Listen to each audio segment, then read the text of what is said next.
It says we're live. There we are. Sipple. Welcome in. That? How about that? Happy Thursday to you. Parker, happy Thursday. Happy weekend upcoming. Happy weekend upcoming. It's Husker Extra live. I'm Parker. That's Steve Sipple, the Journal Star crew. We'll give people a couple of minutes here to kind of filter into the chat. Husker Extra live. Presented, of course, by Tom Dinsdale Hyundai of Grand Island. Appreciate the support from those guys at Tom Dinsdale Automotive.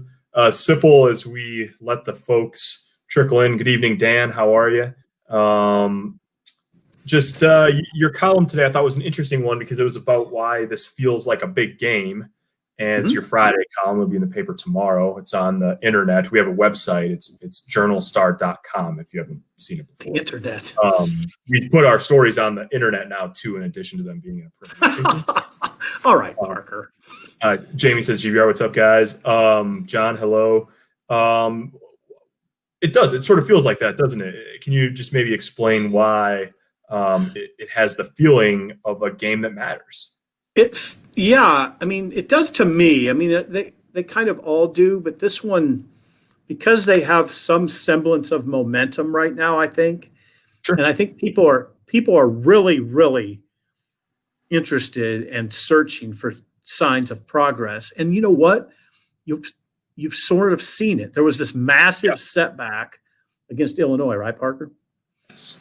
There was a massive setback, but since then, there's no way you'd say they've turned a corner, but there's some evidence that there's evidence of progress, and you want to see it. I think it's really important for that to continue, and I mean, in short, not having a reoccurrence of Illinois. Right. A loss to Minnesota in its current state would be a massive setback. I thought it was interesting. I think it wasn't this week. I think it was last week when you posited to Eric Chenander that it was a setback against Illinois. And he said, I wouldn't even call it that. And then he had to legitimately sort of think for a minute to try to figure out a way to explain how he felt about it without saying a string of words that he didn't want to say in public. So, I mean, and Frost said again today, that he feels like that there's been some progress in terms of the maturity of the group and the approach of the group over the past 3 weeks. So, I mean, look, whether how much that matters or how much weight that carries, I think we're going to get a sense of that on Saturday. And then obviously, however many more times Nebraska plays this year. And that, I think, is part of the interest for sure. Yeah.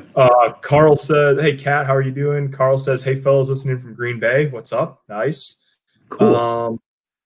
Lloyd, will the weather influence for game time? Yeah, Lloyd, it's looking that way.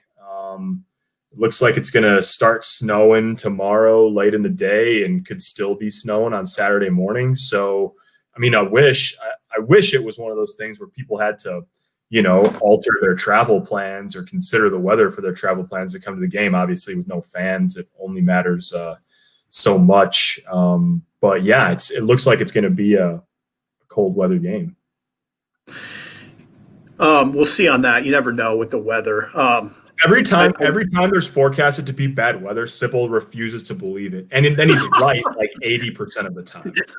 Yeah. Come on, it's not going to be that bad. No, it's not going to be that bad. That's what he always says to me when I tell him it's going to snow. We'll see on all that. I mean, we'll see. I watch. It'll be bone dry. Yeah. 40 degrees. Chris, do we know how many Minnesota players are out that are starters? You know what, Parker? Interesting question. I don't think within Nebraska's program they know that. So, no, we don't know that. Yeah, we do not.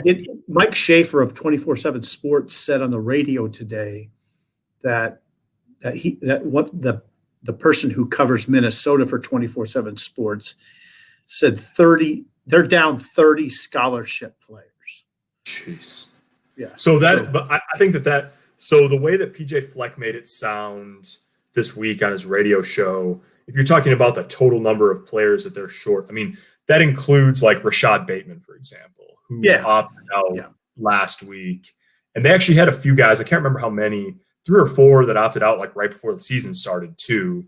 So, you got a handful of guys that have already opted out, plus 20 plus that are out because of COVID or contact tracing. And yeah, it's a lot. It's a lot. They're going to be really shorthanded. And in fact, the only reason I felt a little bit leery this week, I mean, they've said Minnesota said that they want to try to play and all that, but it's just been you just know, like, until they're here and it's kickoff, you just worry a little bit because their numbers are so low that they don't have room to have 6 more guys test positive or something like that, right? I mean, I don't know exactly what the number is, obviously, but you just hope that it really has been sort of steadied out this week. Anything on next weekend's matchup and possible bowl matchups? Jeremiah Frost laughed at that question today when we asked him. He was like, yeah, I have no idea. So you can check HuskerExtra.com. I wrote a story yesterday, 2 days ago, about what it seems like, and we can run through that. What it seems like is that that a lot of roads lead to Nebraska playing Rutgers next week in the crossover game. And that's for a bunch of reasons. Predominantly because the top 4 teams are set, the top 2 from the West, the top 2 from the East. The only question really is if Indiana will be able to play because they canceled this week with Purdue. And then it really gets more likely if you see a report in the next day or so that Wisconsin and Minnesota are going to play next week for the Axe, then Rutgers becomes a real possibility. And that's basically because if you have just take the West, if you have Northwestern, Iowa, Wisconsin, and Minnesota accounted for, Nebraska is the only team left of the other 3 that hasn't played Rutgers. So that basically, if Wisconsin and Minnesota play, Nebraska's playing Rutgers. You explained that very well, Parker. Thank you. If they don't, then it's a little more complicated. I mean, you could end up with Rutgers, Maryland, or Michigan State, basically. One thing I think is going to happen is I think that the Big Ten will line up Purdue and Michigan for next week because those are the 2 teams that are the least likely to be able to play. Michigan's had its outbreak. Purdue is just on the front end of one. And so if you line those 2 teams up, then if one of those teams can't play, at least you only lose 1 game instead of messing up a bunch. So anyways, that's a long way of saying that. And then the bowl situation, the simplest way I know how to say that is if Nebraska beats Minnesota, they're in great shape for a bowl. Probably not totally like 100% lock, stock, and barrel, but given the number of teams that have COVID issues, given the number of teams that could possibly get to 3 wins this week, if Nebraska is one of the teams that get to 3 wins, I think they'll probably go to a bowl. How about that, Sipple? And it doesn't really matter what they do in the Champions Week game? Oh, it will. I mean, it will. It could be that. I mean, honestly, it could be the difference between the 3 that are pretty much in play at this point would be the Duke's Mayo Bowl, which is in Charlotte, and the Music City Bowl in Nashville. Those are both on December 30th. And then the Guaranteed Rate Bowl, which is in Phoenix on December 26th. So I don't know, so the Guaranteed Rate Bowl is the lowest technically of those 3. But given how nutty things are right now, I mean, I don't think it's guaranteed that just because you're the number 6 team necessarily means you're just going to slot into the number 6 bowl. I mean, I think there's going to probably be more moving pieces. But you're saying they're slotting in somewhere if they beat Minnesota, probably. I think so. I mean, Purdue's not playing this week, so they can't get to 3 wins. I've got the document right here that has the matchups for this week. A couple of the 3-win teams are playing games that they're going to be big underdogs in. For example,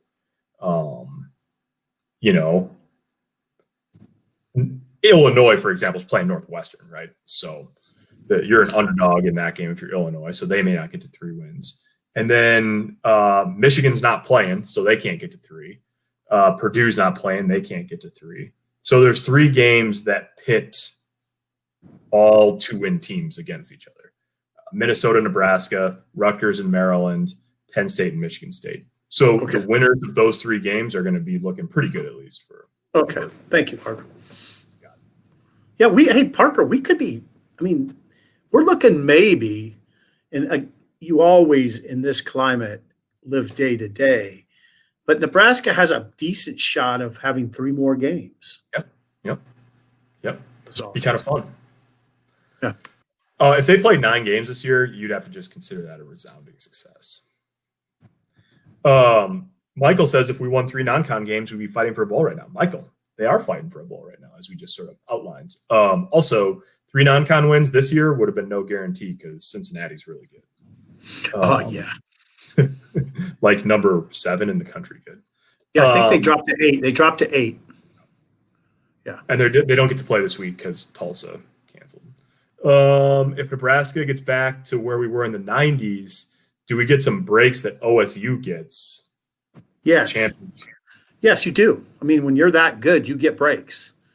That's the way it works. You get a certain respect, and you do get cut slack in a lot of ways when you're that good. So, I absolutely think that. Yeah, so do I. I hope I live to see it. Well, you're in the 4th quarter, so you got to be sudden death. That was uncalled for from that wasn't me that said that about the sudden death. Okay. Old man alert. Just really make sure, wait till the crosswalk light turns to walk, and then look both ways one more time before you walk out. Okay. Yes, I will. Do you think that most of the seniors come back next year, besides maybe Hymus and Deontay Williams because of age? Interesting question from Ryan, and one that I don't. Do you have a good feel for that, Sipple? They've played that pretty close to the vest. Most of those seniors have. Yeah, they answer it all in a uniform way. That we're not. They say we're not thinking about it. We're focused on what's left, and I do think they are. Parker, if you go. And you listened to Eric Chenander this week. I did. Chenander, I thought made it sound like you could get some of those guys back. Markel Dismuke, maybe DiCaprio Boodle, maybe Deontay Williams, maybe Ben Stilley, maybe JoJo Doman, maybe Honus.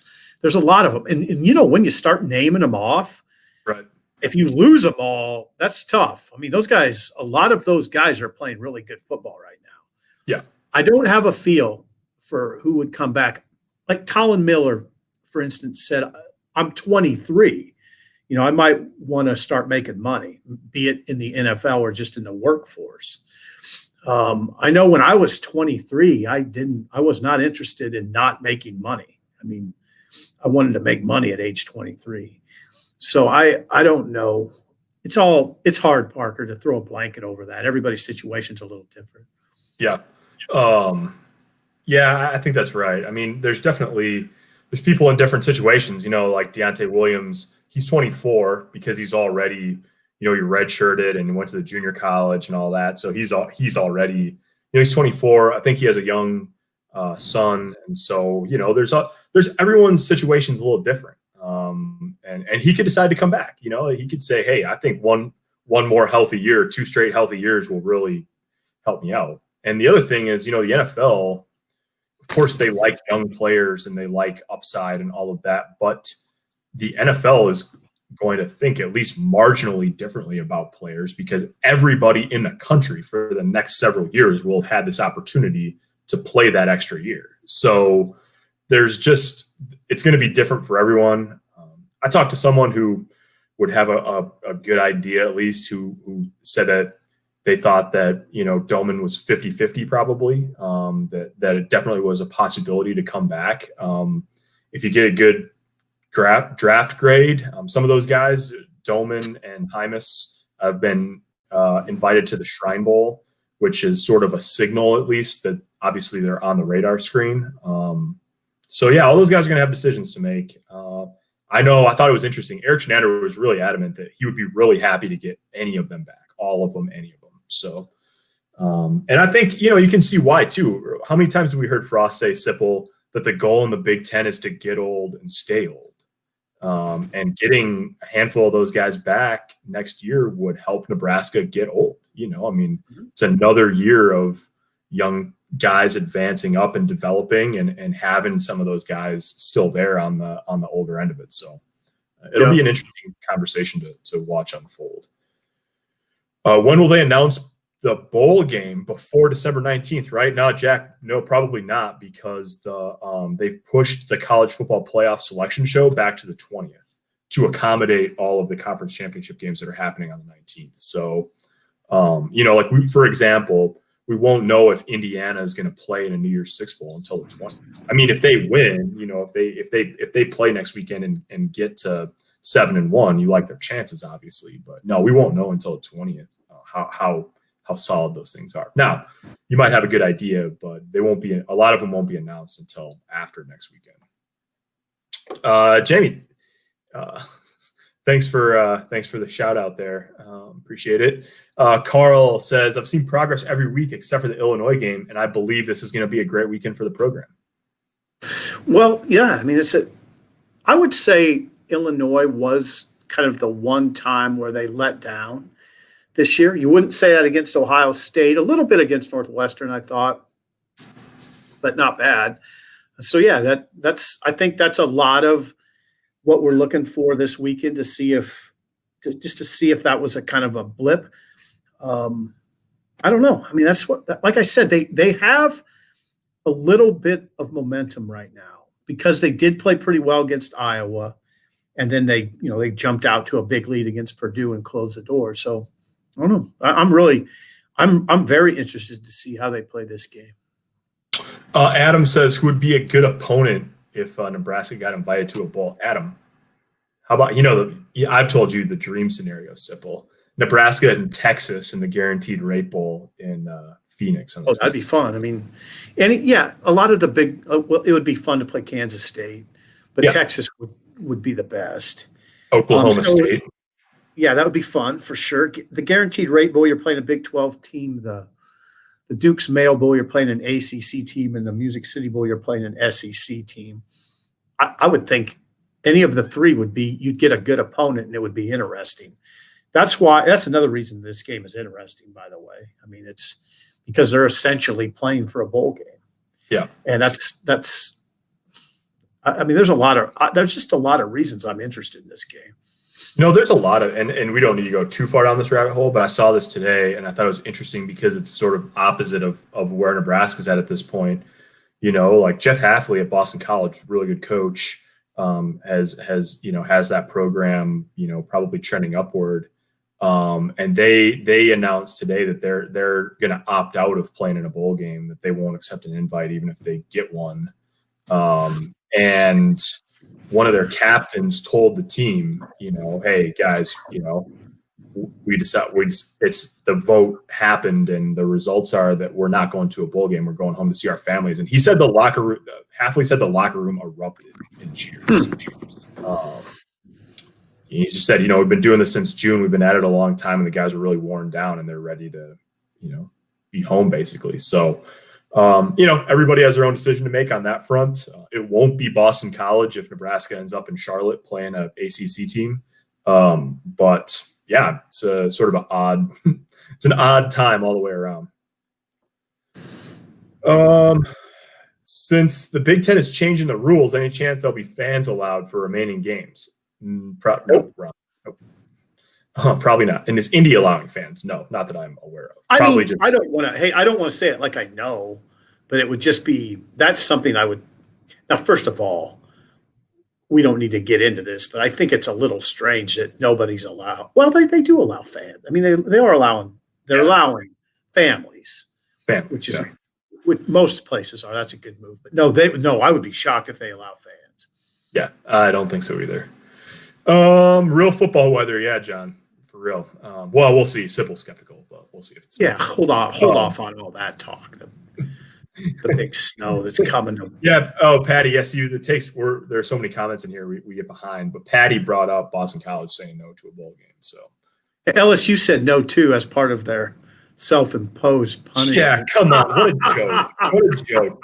You know what? I think we'll just take a 1-year self-imposed bowl ban. Yeah, Orgeron sold it incredibly well. I sold it. I don't. That guy. I'd be like the rainmaker being in your house saying, "Hey, I'll sell you the rain," and being good enough to actually get it done. Right. Get out of here. Get out of here. Get out of here with that O. Yeah. Is Nebraska playing again after Minnesota? Chris, yeah, probably. We'll see who after the game at some point. I don't know if they'll have that figured out by Saturday night or if that's a Sunday, Monday conversation. But as we sort of explained at the top, and if you missed, if you're just joining us, you can jump back on after we're done here and see a replay. Sort of walk through why it seems possible that that Rutgers would be an opponent for Nebraska on the 19th. But yeah, we'll see what happens on that front. Give us North Carolina because the ACC is overrated. That'd be a fun one, Sipple. I don't know who is that. Who's a mid-level? Is it NC State you could play, or are they too good? Oh, let's see. I don't think NC State is too good for anything. Well, they're 8-3, Parker. I think they're 8. Are they 8-3? Have they won 8 games? 7-3. They're 7-3. 7-3. The top 5 is obviously Notre Dame and Clemson, who both could be in the playoff. So that would slide up the rest of the teams, right? Miami Miami's 7-1, NC State is 7-3, North Carolina 6-3. So Miami, North Carolina play this weekend. So who's right below that? Boston College, they're out, and then after that you get into Virginia, Wake Forest, Pitt, Virginia Tech. God, there's so many teams in the ACC. Yeah, the next level down: Virginia, Wake Forest, Pitt, Virginia Tech, Georgia. Yeah, you could see one of those teams, right? Yeah, definitely. If they win the Duke's Mayo Bowl, will they dump a cooler of mayo on Frost? Dan, we can only hope. I wonder what they have for food in the press box of the Duke's Mayo Bowl. I'm one of those people that will take a spoonful of mayo sometimes. I love it. Don't say shit like that. What is it? Did you just say it a cuss word, by the way? You said one last week, so I get one this week. Yeah, you got one this week. Apologies to Dinsdale. Jonathan says, just when I'm making my sandwich, Parker, when I'm making my sandwich, you take a spoonful of mayo and spread it on there, and if there's some left over, I'll go ahead. I do that with peanut butter, but I do not do that with mayonnaise. Okay. All right, we might need – no, I'm just kidding. The number of wins doesn't matter for a bowl. I thought if they want a team to get ratings, they can invite anyone. Yeah, Dan, technically true. Everyone's qualified. But you have to imagine that the Big Ten is not – I mean, like, they're not going to put up a 2-win Nebraska team in a bowl game over a 4-win, say, like, Penn State team if Penn State wants to play, So, yeah, I think Nebraska's willingness and want to play combined with the fact that they draw ratings definitely both work in Nebraska's favor. But you can't take teams that just simply didn't perform as well as another team in the win-loss record if the team that performed better wants to play. So, but as you're saying, I mean, the combination of Nebraska having those things in its favor, that's why I think if they get to 3, they're in great shape. My sense is that Nebraska is a lot different than Boston College right now. Yes. That it's interesting, isn't it? I mean, Nebraska does seem pretty locked in. Yep. Now, we hear mostly from seniors, and of course they are. But I don't think it's exclusively a senior discussion at Nebraska. No, I don't think so. I'd be surprised, I guess, if it was. Chris says, what are your thoughts about the Big Ten's decision on Ohio State, Sipple? It's a no-brainer. I mean, I haven't heard anybody push back against it. It's just the most logical thing I can say is this. If Ohio State would have played this weekend and lost, they still would have been the champion. They would have been the champion of the West. They would have won the West with a loss this week. Come on. I mean, the East. Yeah. I don't even think it couldn't have been a very hard decision. No, I don't think it was either. I think it was a no-brainer. Frost was asked about that today, and he just said, well, the decision doesn't really have anything to do with us. But then he said, I guess the only thing I would say about it is if I was Ryan Day, I'd want the opportunity to play for a championship, which they deserve it. Yeah. I mean, I think they deserve it. Yeah. The rule was initially put in place. That's 6-game minimum, which was obviously we saw that there were unintended consequences with that. I mean, the rule was designed to keep a team that went like 3-0 from getting into the title game over someone who played 8 games, but it actually in practice worked the other way. and it kept the best teams out rather than, protecting them. Yeah, good point. It was arbitrary. It was an arbitrary number anyway, right? Right. And it put teams it put Michigan in a really unseemly position to have to decide between looking like they were keeping Ohio State out and doing what they thought was in the best interest of their program too. So they made the right call. They just had a bad rule to begin with, which shocker. Leslie says, what are the chances of getting another home game to get Nebraska to 4 home games? Yeah, good question. We don't really know.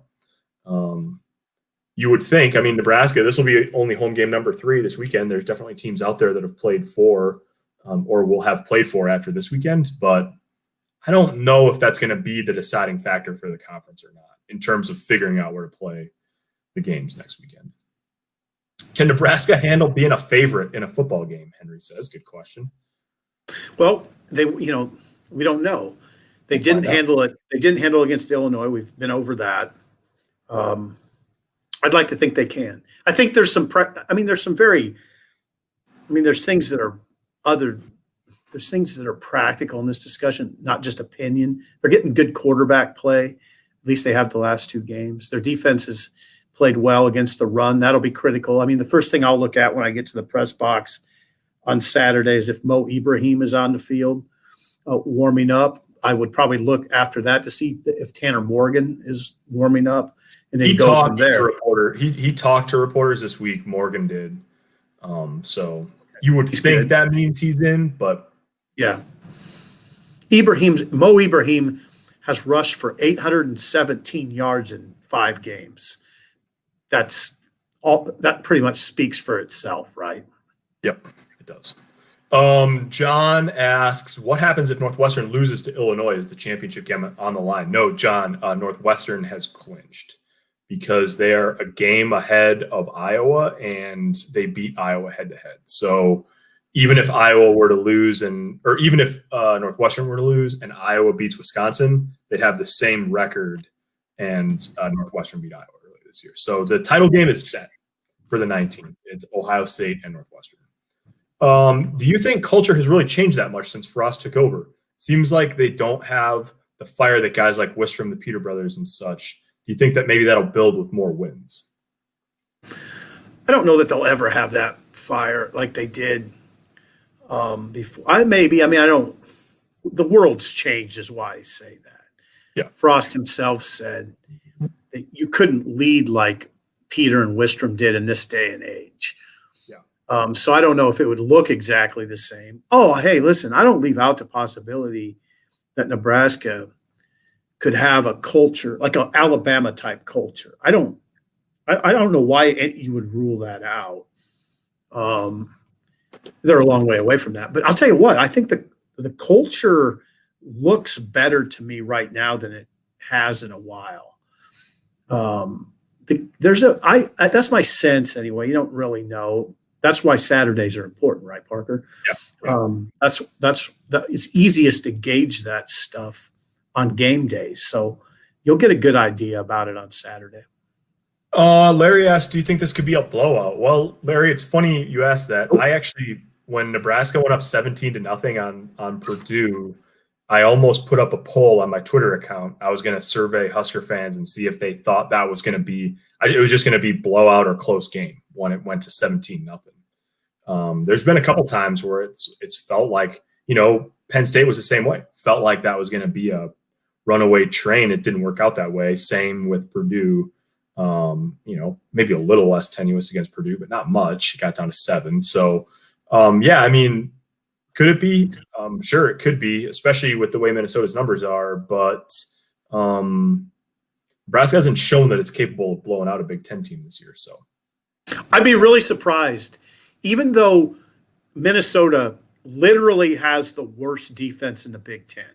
It's ranked last in scoring defense and in terms of yards allowed. It is the worst in the Big Ten. Now, Nebraska's offense isn't that good either. So I get that discussion, but it doesn't – the matchup wouldn't suggest that that's going to happen. Okay, let me give you one number to tell you how bad Minnesota's defense is. The number 13 team in the Big Ten in yards per play allowed is at 6.1. 6.1. That's the worst, or the second to worst.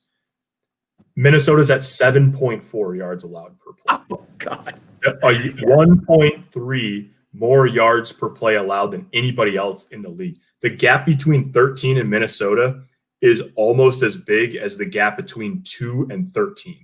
That's incredible. Yeah. They lost. I mean, the guys that, if you think about it, though, they lost Carter Coughlin, Thomas Barber, Kamal Martin, Antoine Winfield. Those guys were good, and they were veteran. They played together a lot, and I think the chemistry took a big hit. Not only talent, the talent obviously took a big hit, but so did the chemistry. Winfield's one of the best young safeties in the NFL, and Kamal Martin starts for the Packers. So does he? Kamal Martin starts for the Pack. He was good. If the senior state, does that hurt development or recruiting since everyone wants to play right away? Yeah, Justin, good question. I mean, I don't really think so. I think coaching staffs are going to be very upfront with their seniors and say, look, yeah, you are more than welcome to come back, but you're going to have to earn every snap you get. I mean, that would be the way I see it. But like, I don't think that Will Honus coming back would be bad for Luke Reimer. Like, I just don't see that. Good morning, guys. Seems like Culp is coming back. That's good. Yeah, Jonathan, Connor Culp is the only one of the 18 seniors on Nebraska's roster that's not being honored on senior day tomorrow. So make it that way. Yeah, isn't that interesting, Parker? Yeah. Yeah, I mean, they'd welcome him back. He's 12 of 13 this year. It's been one of the most reliable place kickers in the Big Ten. So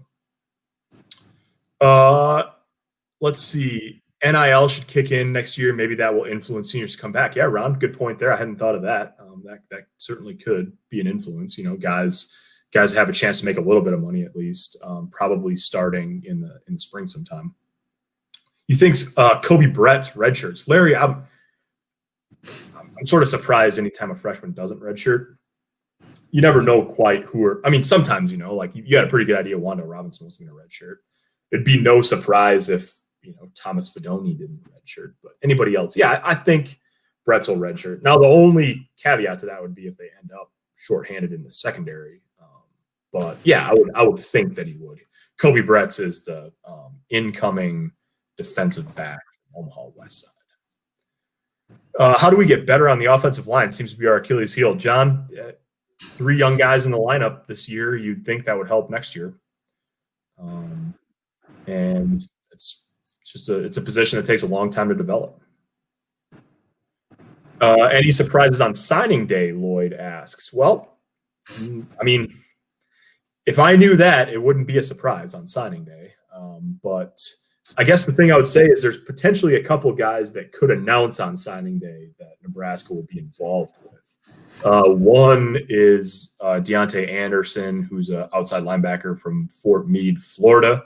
Another would be Tia Savea, who's a defensive lineman from Las Vegas. He was originally going to maybe announce in early January as part of the All-American Bowl stuff, but that's been canceled now. So there's some thinking that maybe he'll announce on signing day. So a couple guys Nebraska's involved with that could decide on signing day. Other than that, from what we know, there's been a couple decommitments already, Lardarius Webb and then Patrick Payton. But outside of those, it seems like a pretty stable group at this point. Let's see. Was really wanting LSU this year in a bowl game, Austin said. Yeah, so much for that. They will not be participating. That bowl ban, what a hefty penalty on the program. Michael, we're a lot tougher, smarter, and competitive than we were against Iowa in Mike Riley's last game. I like where we are considering even at 2-4. Well, like I said, I mean, it's a lot. I mean, one thing somebody pointed out on Twitter last week, and it really struck a chord with me, the tail end of the Callahan and Riley years were horrible. The team went tankward. And this team is, Parker, you'd agree, shows no signs of right now of that. Yeah. The nosedive in the last year of Riley began about with 6 games left. Yep. They were spiraling, and there were guys literally quitting. DiCaprio Boodles has been the one who's talked about it most explicitly. He's used the Q word. That guys quit. I don't see any evidence of that. I think again, I believe I'm seeing progress, but you need more proof, right? Yep. All right. I believe I'm seeing it. Yeah. Larry asks a couple more, and then we'll get out of here. Thank you guys again for all of the participation here. It's awesome. Larry, why wasn't the Nebraska band at the game? Yeah, Larry, no bands this year in the Big Ten in stadiums. They have them on the video board. They let the band in before the season into the stadium, so they did like the national anthem and the fight song on the field with the cutouts and all of that. So they play it on the video board. And if it's 9 o'clock in the morning and you haven't had enough coffee yet and you look up at the video board and see the band playing with the cardboard cutouts, you might get confused, like I did at the beginning of the season, but they are not actually there.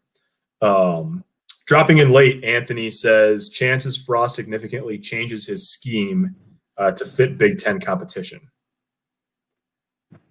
Oh, I don't know. I don't think so. Most coaches coach what they know. That's his system. It helps define him. It largely defines him as a coach. No, I don't look for it to happen. Stranger things have happened in this world. Yep. But I don't look for that. Fred asks, how come the D-line subs more than the O-line? Fred, well, you have fewer on the field, so that's one part of that. Sometimes Nebraska only has 2 defensive linemen on the field, so they cycle through them. And also, Nebraska's offense doesn't like to substitute within drives. They like to play no huddle and keep the defense from subbing. So also typically more opportunity to sub on defense depending on the kind of team you're playing. Yeah, a lot of coaches, there's a lot of offensive line coaches that believe that the cohesiveness and chemistry of those 5 guys that play most is critical. It's like a basketball lineup in their eyes. So they don't want to mess with it too much. Yep. And then the other thing is, that early in the season, they rotated Ethan Piper and Bo Wilson at one guard spot. And that has trended toward Piper playing most of the snaps at this point in the year. Let's see. At least it's not Miracle Whip, Sip, Leslie says. Yeah, sometimes it is. Parker, is that just repulsive to you, really? Is it repulsive? I couldn't do it, but that shouldn't be a reason for me to judge. I should be non-judgmental. I should be more non-judgmental. Yeah, I don't think it's questioning my character. No. It's just a sudden move sometimes. And it's a way of cleaning off the spoon before you put it in the. You're really saving water. I mean, you could make an argument that you're doing it for the good of the planet. Yeah, before you put it in the dishwasher, just cleaning it off is.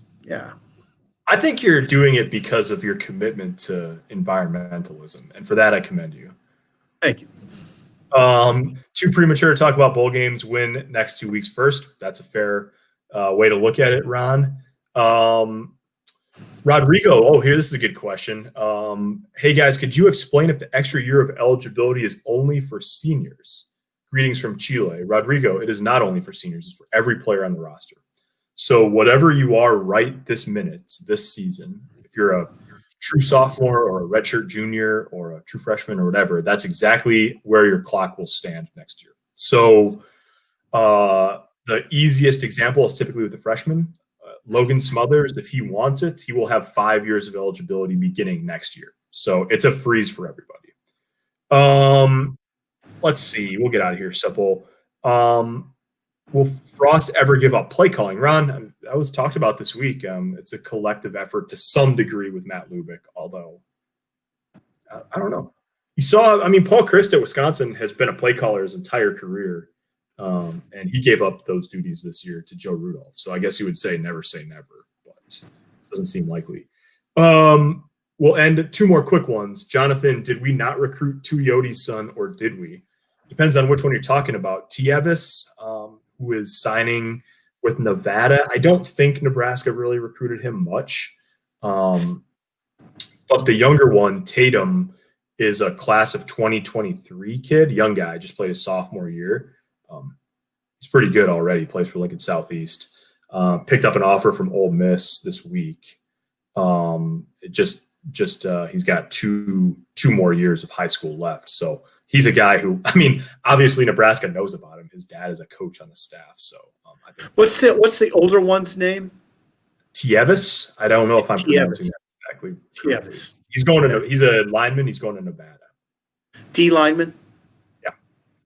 Yeah, he was a good player for Southeast too. Tatum is a big kid already, and he's long, and it's hard to project when high school kids have that much football in front of them. But he's good. I watched Southeast and Southwest earlier this year. He jumps off the page. And then last one, Andy, what do you guys miss most about the game day atmosphere? Simple. The roar. The roar is sorely missed. Yeah. Sorely missed. I think when the roar returns, it'll really be a profound moment. I think it'll really be interesting when the crowds return. How good it will feel, and how interesting it will feel, and how impacting it will feel. Yep. Yeah, totally agree. It's all about the crowd. I think that's the biggest thing. I think a lot of players and coaches would tell you the same thing.